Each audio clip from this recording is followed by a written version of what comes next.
Assalamualaikum warahmatullahi wabarakatuh. Nama saya Irahman, NIM 120-18917 dari Prodi S1 Teknik Geologi ITB. Di video ini saya akan menjelaskan secara singkat mengenai salah satu ancaman bahaya geologi, yaitu land subsidence atau penurunan muka tanah. Land subsidence atau penurunan muka tanah merupakan salah satu ancaman bahaya geologi yang terjadi secara kompleks dan umumnya terjadi dan jadi concern bagi beberapa kota di seluruh dunia. Karena ancaman bahaya geologi ini menyangkut salah satu poin SDGs, yaitu Sustainable Cities. Kenapa begitu dipermasalahkan? Karena akibatnya menimbulkan banyak kerugian, seperti risiko banjir, meningkatnya risiko banjir, rusaknya fondasi di beberapa infrastruktur, retakan tanah, dan juga naiknya air laut ke permukaan. Itu untuk kasus daerah yang dekat dengan permukaan air laut. Kenapa kompleks? Karena penyebabnya bukan hanya karena penurunan muka air tanah seperti yang kita pelajari di kuliah hidrogeologi. Namun terdapat beberapa mekanisme yang saling berpartisipasi dalam terjadinya penurunan muka tanah.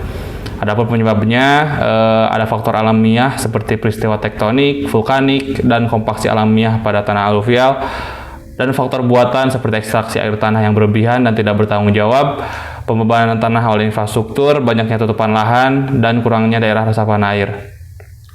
Nah, mengutip dari Abidin tahun 2008, penurunan muka tanah itu terjadi di daerah Cekungan Bandung disebabkan oleh beberapa mekanisme, di antaranya ekstraksi air tanah yang berlebihan, pembebanan bangunan, kompaksi natural tanah, dan juga peristiwa tektonik.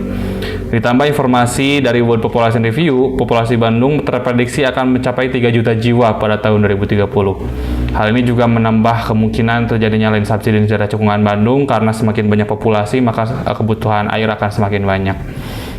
Nah, lalu melalui penelitian yang dilakukan oleh Abidin juga pada tahun 2008 dari analisis data GPS dan INSAR, ditemukan bahwa dalam kurun waktu 5 tahun pada tahun 2000 sampai 2005 beliau mengambil datanya, terdapat penurunan muka tanah sekitar sebesar 70 cm di beberapa lokasi di daerah Cekungan Bandung.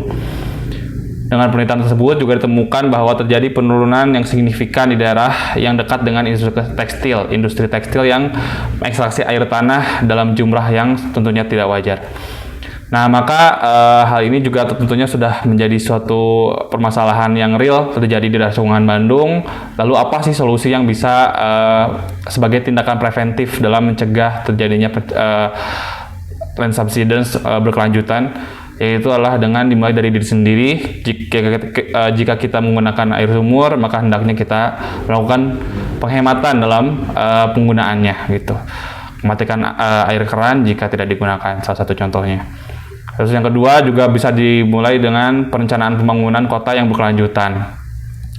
Lalu substitusi air sumur dengan pengolahan air permukaan atau irigasi. Harapannya dengan solusi tersebut dan juga masih banyak solusi lain yang juga bisa mencegah dari terjadinya land subsidence, bisa memberikan peluang bagi kota di seluruh dunia agar bisa diwariskan kepada anak cucu kita.